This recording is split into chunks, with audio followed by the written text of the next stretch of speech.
¿Qué tal? Buen día amigos, sean bienvenidos a nuestro programa titulado Historias y Leyendas de la Ciudad de México, por supuesto bajo la transmisión y auspicio de Dejez TV. El día de hoy, amigos míos, siguiendo con esta crónica exhaustiva que hacemos en torno a este mes de los muertos, este mes de noviembre, vamos a seguir con algunas leyendas, historias de la ciudad que habitamos, la Ciudad de México.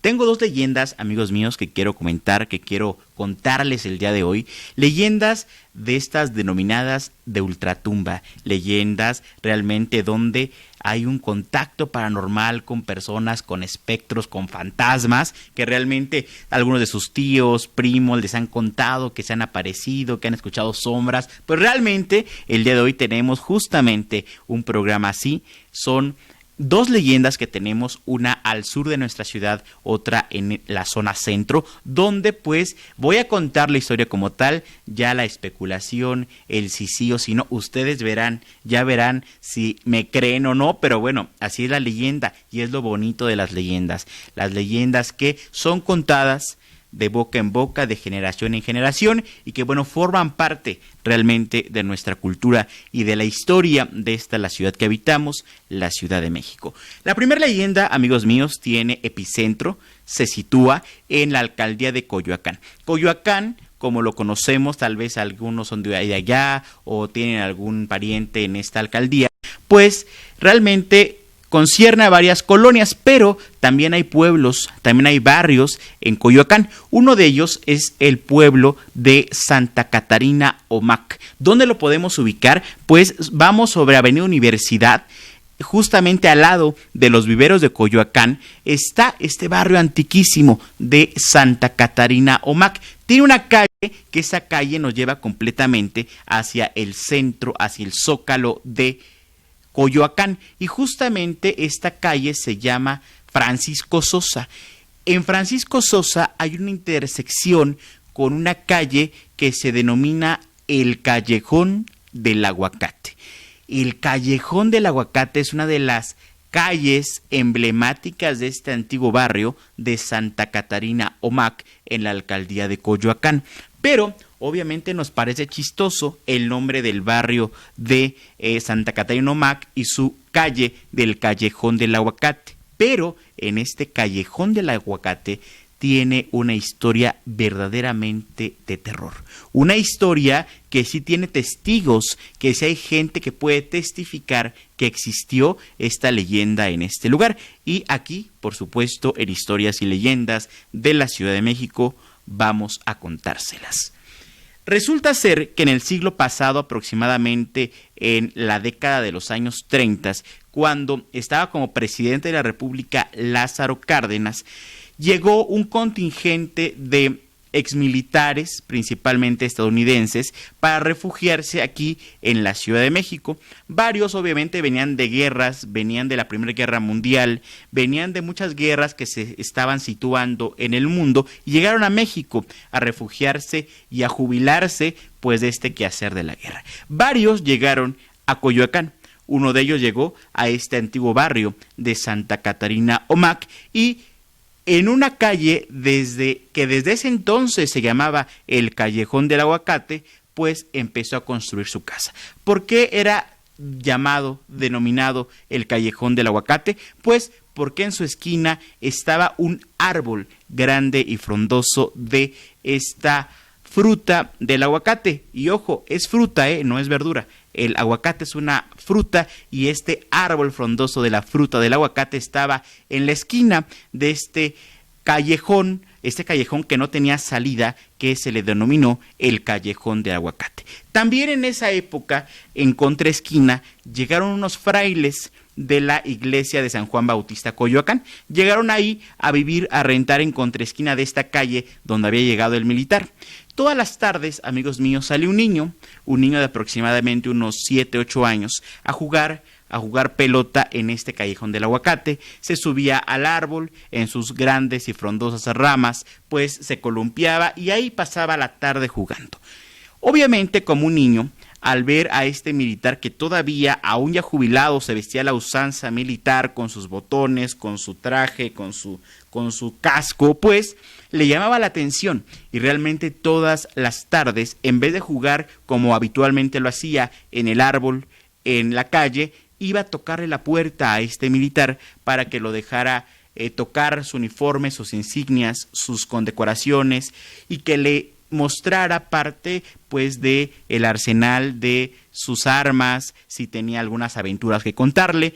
Y obviamente día con día iba este niño a la casa de este militar. El militar, obviamente enfurecido, el militar coléricamente siempre le decía que se retirara, que no tenía que contarle ni que mostrarle. El niño obviamente pues seguía en esta labor de buscar alguna forma en la cual este militar pudiera decirle alguna de sus experiencias o poder jugar justamente pues con sus armas, con sus cascos de el militar.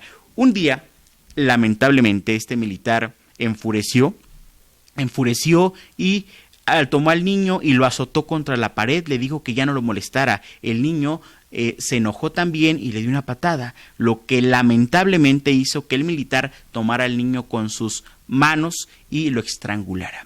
Esto le provocó la muerte a este niño. Obviamente hay denuncias por parte de los frailes que vivían en la otra esquina diciendo que se escucharon los lamentos, que se escuchó el llanto del niño, que se escucharon los gritos e hicieron pues estas averiguaciones los policías y pudieron llegar pues con esclarecer este caso. Lamentablemente pues el niño falleció y empezó realmente a partir de su muerte, empezó el mito de el Callejón del Aguacate. Cuenta la leyenda, amigos míos, que en las noches de octubre, noviembre y diciembre, que fueron las fechas en las que tristemente murió este niño, se escucha todavía en esta esquina del Aguacate, se escucha el lamento, se escucha el llanto del niño, y hay muchas personas que dicen que han visto a este niño colgado entre las ramas del aguacate, dicen que columpiándose, y que al momento en el que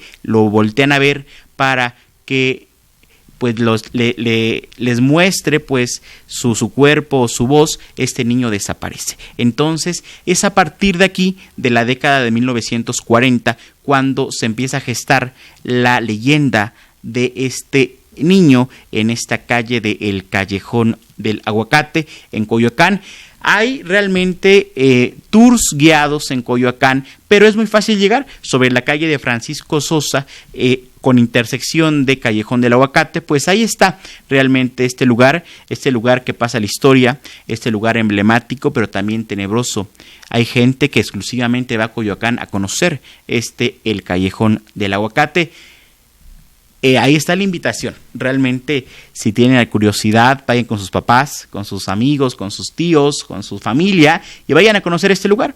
De pasadita, pues pasan a el centro de Coyoacán, un centro con mucha historia, un centro con mucha cultura para poder convivir y pasar una tarde amena con su familia. Esa es la primera leyenda, amigos míos, del famoso Callejón del Aguacate en Coyoacán. La siguiente leyenda tiene su lugar de origen en el centro de la Ciudad de México, en uno también de sus antiguos barrios, el barrio de La Merced.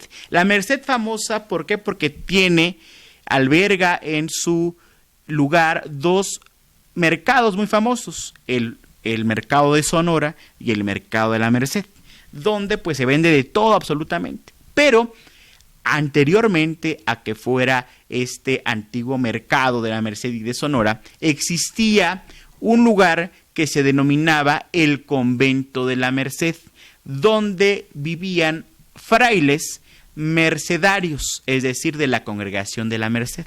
Vivían en una antigua calle denominada de Talavera, donde en el centro está un lugar que se le conoce como la Plaza de la Aguililla.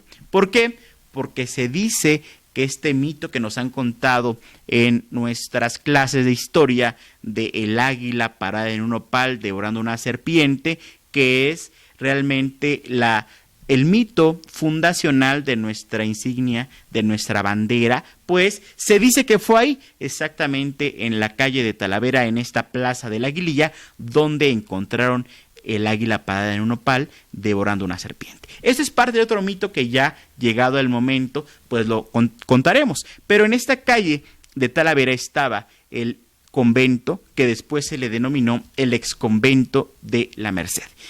¿Por qué exconvento? Porque no olvidemos en nuestras clases de historias que pasadas las leyes de reforma en la década de 1850-60 en nuestra historia, los bienes de la iglesia los tiene el Estado, los tiene el gobierno y se ocupaban para otras circunstancias. Este exconvento de la Merced pasó a mano de artistas, pasó a mano de pintores para que pudieran exhibir en sus adentros su arte, sus galerías, sus pinturas. Entre ellos, amigos míos, estaba un personaje muy importante que ya lo deben de conocer en nuestras clases también de historia, que es el famoso Doctor Atl, Gerardo Murillo. Gerardo Murillo, un gran herbolario, es decir, gente que se dedica a las plantas, al estudio de ellas, un gran abogado, también pintor, también escultor, pintor, pues era un gran personaje que deben de saber la historia de Gerardo Murillo, que él se denominaba, se ponía un apodo,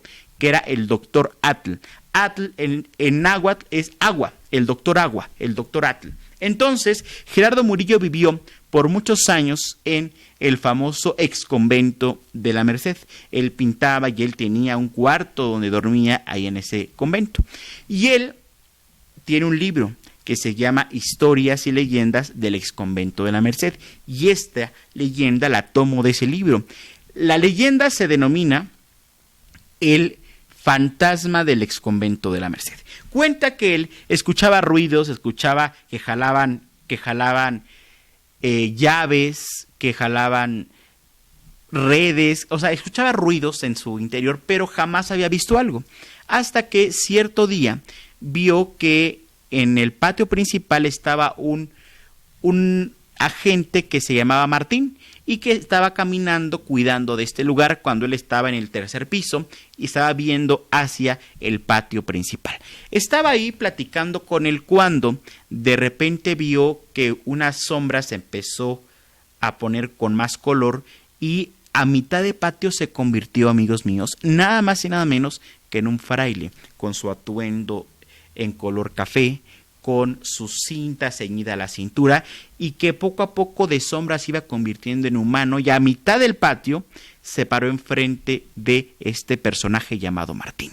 Él obviamente se quedó completamente conmocionado, se quedó paralizado, así como nosotros nos hubiéramos quedado si lo hubiéramos visto, y empezó, se le cortó la voz, amigos, y nada más empezó a decir como atrás, ve atrás. Cuando el joven Martín volteó, se puso enfrente de el fantasma del fraile, y él empezó a decirle de groserías, amigos míos, sacó su arma y empezó a darle de balazos, obviamente con el miedo, con el terror, pero lo curioso, la magia de esta leyenda, amigos míos, es que no le hacía nada a las balas a este personaje. El fraile traspasaba las balas y se incrustaban en el muro de atrás, pero no le hacía nada al fraile. Entonces, coléricamente le empezó a dar de patadas, defendiéndose Martín, y no le hacía nada. Hasta que hizo enojar al fraile y por propia voz de Gerardo Murillo, el doctor Atl, dice que lo jaló de una mano, lo puso en el aire y que lo estranguló.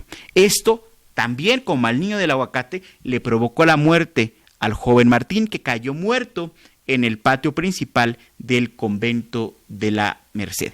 Obviamente, hasta aquí no acaba la historia, amigos míos, porque al escuchar los balazos, fueron comisarios de la parte de al lado ya de la Merced a ver qué pasaba.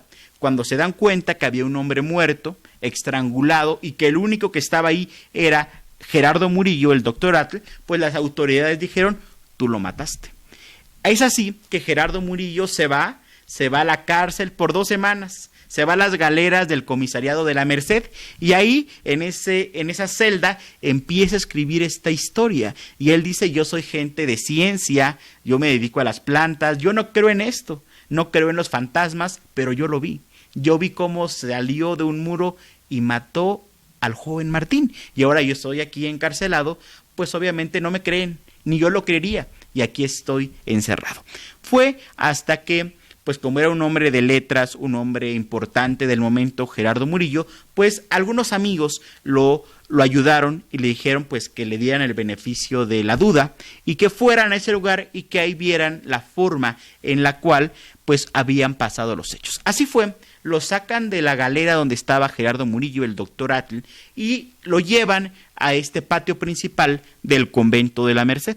Y es ahí cuando él empieza a explicarles por dónde estaba, cómo habían pasado las cosas, y tal fue la suerte o desgracia de Gerardo Murillo, el doctor Atl, que al momento, amigos míos, que les estaba explicando, del otro muro del patio principal volvió a salir el fantasma del convento de la Merced. Pero aquí ya era mejor la cosa, porque ya había otros testigos, ya había otras personas, y de esa manera ya le creyeron al doctor Atl. Y pasó exactamente lo mismo. Del otro muro empezó a salir una sombra, todo se llenó de miedo, todo fue lúgubre, todos tenían un miedo en su ser, cuando a mitad de patio este personaje se convirtió en fraile y empezó a verlos a todos. Obviamente todos corrieron despavoridos y se esclareció el caso y dijeron, sí, en efecto, el fantasma del convento de la Merced mató al joven mártir, se da carpetazo al asunto y ya nadie vuelve a tocar este convento. Es así que a partir de que se esclareció el caso de la muerte del joven Martín y que todos vieron al fantasma del convento de la Merced, se cerró el convento. Fue tanto el miedo de la gente que ya nadie quiso entrar al convento de la Merced. Ahora es un centro cultural en la calle de Talavera.